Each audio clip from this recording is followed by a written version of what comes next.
Okay, so for this one, I'm going to be talking about what straw manning is. What is the straw man fallacy? Now, typically, when I've been doing these video ones, I'm trying to do it in a little bit more loose of a fashion than when I do the writing, but then I just kind of end up reading the writing, so maybe it'll just be turn out to be the exact same thing as the written version that I published on the Free Thinking Ministries website. I'll put a link to that in the description if you want to go read it. Otherwise, you can just hear me talk about it. So one of the reasons I decided to write this is due to accusations of strawmanning that came from Tim and I's essay that we presented to the 2025 EPS, which we did on divine determinism, and then also due to other examples that I've seen. Well, no one accused me of strawmanning them directly. In fact, all the interactions I had with people due to the essay were overwhelmingly positive, even when they were pushing back at me. I did hear through the grapevine that some people were complaining that Tim and I were strawmanning Calvinists and other determinists. Additionally, and more egregiously, I did see examples of people actually strawmanning Calvinists in response to Tim and I's essays, and some of the comments people were doing that pretty egregiously. I'm pretty confident that Tim and I didn't do this, but I did see other people doing it. And further, strawmanning is one of those accusations that just gets tossed around all the time very liberally these days, so this can be instructive and useful elsewhere. So now let me explain. The straw man fallacy is when you deliberately misrepresent your opponent's position to make it easier to argue against. It's why from time to time you're going to hear internet atheists complain that people believe in the sky daddy instead of critiquing the Kalam cosmological argument. Now, of course, not all internet atheists do it. Some of them actually attempt to do things like critique the cosmological argument, and good for them. I'm only referring to the people who whine about the sky daddy when I say that. If you want some good non-philosophical examples, just go watch any Democrat or Republican try to talk about the other side. They're strawmanning like mad. The reason for this name is it's obviously easier to attack a man made of straw than it is a real man. Now, the key point I'm trying to make here is let's notice what this is not. The strawman fallacy is not when you are ignorant of your opponent's position or just get something wrong. Nor is it when there is disagreement about what the entailments of that view are, i.e., I think physicalism and naturalism necessarily lead to an amoral universe. I'll argue for that.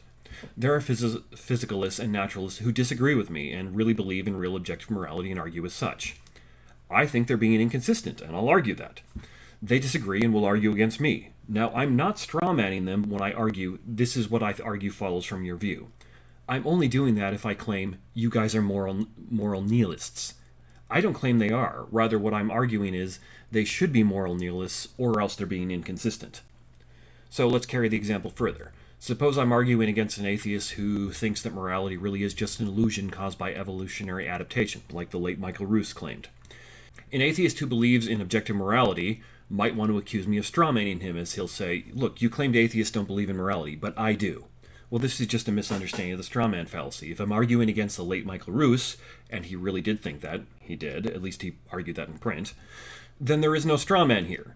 The other atheist is free to disagree with Ruse, and then he and I can argue about and discuss what he actually does think, and things like, is a belief in objective morality reasonable, plausible, or even possible an outlook on atheism? And the answer is, well, on some variants of atheism it is, and on others it's not.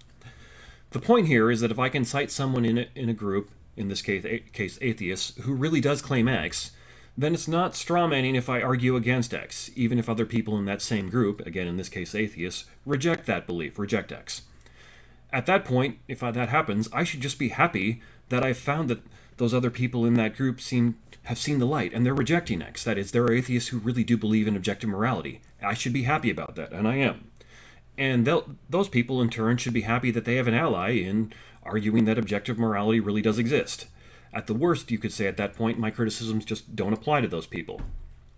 Now, it is possible, but it's kind of unlikely, for someone to do all of the things I said above, but do it in a very dishonest way where the error becomes something kind of like strawmanning.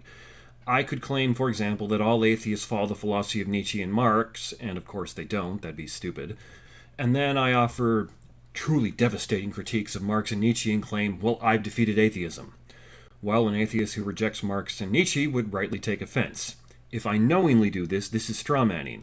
If I do it out of ignorance, that is, say I'm naive and stupid enough to think that Marx and Nietzsche are the authority on all things atheism, well, then this is a problem. But it's not strawmanning. It would be me not knowing what I'm talking about. Or for a political analogy, suppose I might argue something like, you shouldn't vote for a Democrat because they support trans surgery for minors and that's wrong. Well, it's true there are Democrats who support this. But not all the Democrats do, so if you are one of the Democrats who don't support such things, did I strawman you with that argument? Well, since I can point to Democrats who do support such things, that's not a strawman. But the minute I start claiming that you have that view, then it is. Now, it's still a poor argument that's very uncareful and doesn't appreciate the nuance that many Democrats think and support different things, and it's not a way anybody should argue, but it's not a straw man. And of course, it's possible for people to make arguments like that in bad faith, where they attribute minority and or fringe positions of the group to a whole. So, carrying the same example on, I suspect that if we could ask all the self-described Democrats in the US, do you support sex change operations for 8-year-olds? The majority of them would probably say no. I don't have any data on this is my intuition, but I think they probably would. So given that, if the exchange happens and you tell me, well, I'm a Democrat and I think such things as trans surgery for 8-year-olds is barbaric, then my response should be something like, good, I'm glad you're with me on this. If at that point I insist that since you're a Democrat, you must support sex change operations for 8-year-olds, well, then I'm strawmanning you. And I'm also being an obstinate fool who you probably shouldn't listen to. So, strawmanning is when you deliberately misrepresent someone or something to make it easier to argue against. It is not when you misrepresent things due to ignorance or a mistake. Nor is it when you have a disagreement about the entailments of the viewpoint. If you make a mistake or speak out of ignorance and are given correction but continue in the initial error, well then that of course can become strawmanning. So to go back to the examples that kind of inspired me on this, due to Tim and I's essay from EPS, if you call yourself a Calvinist or some other type of divine determinist, but also don't think God determines everything, then it's pretty likely that Tim and I's criticisms just don't apply to you. Now, I strongly suspect that if you and I sat down over coffee or a drink or something and we started hashing it all out, I'd end up claiming that you are in some way being inconsistent, as it seems to me Calvinism and other variants of divine determinism just naturally lead to the problems that Tim and I point to. But if you reject those problems nonetheless, my response is great. I'm glad we agree on that point, and I'm happy to have an ally in claiming things like, it's ridiculous to believe that God demonstrates love for people by condemning them to hell, and other similar things. If you and I disagree about what is entailed by your theological and philosophical system, and we're both being honest, or at least trying to be honest, then no one's strawmanning anyone in there. We're just having a philosophical and theological disagreement. Now, this is an area where I saw the anti-Calvinists, for want of a better name, commit this fallacy. A significant amount of them, and this is what I saw in comments on like YouTube and other places where we'd posted these arguments in our essay, well, they claim things like Calvinists just don't believe in the Bible. Now that's plainly not what any Calvinist claims. Further, it's the opposite of what every single one I've ever read or ever talked to claims. Now when I engaged with these people and attempted to drill down what these anti-Calvinists were getting from this, where they were getting this idea, it turned out that what they thought is the theological system of Calvinism undermines Scripture and our ability to know and trust the Scriptures. Now that argument sounds awfully familiar, of course. I agree with that critique and argument, of course. But that's an implication of the view, not the view itself.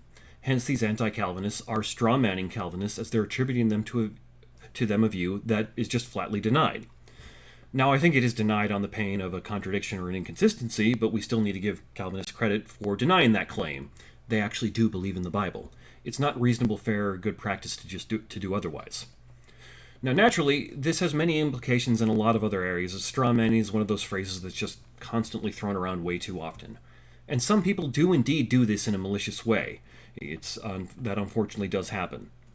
So, the point of this brief little thing here is, if someone is knowingly and maliciously misrepresenting you, that is strawmanning. It's not only a logical fallacy, it's a moral wrong. But if someone's just ignorant of what you think, genuinely doesn't understand your view, or disagrees with you on the implications of your view, that's not strawmanning. Maybe they're committing other errors or fallacies or problems, but it's not strawmanning. So don't label it as such, because it's not.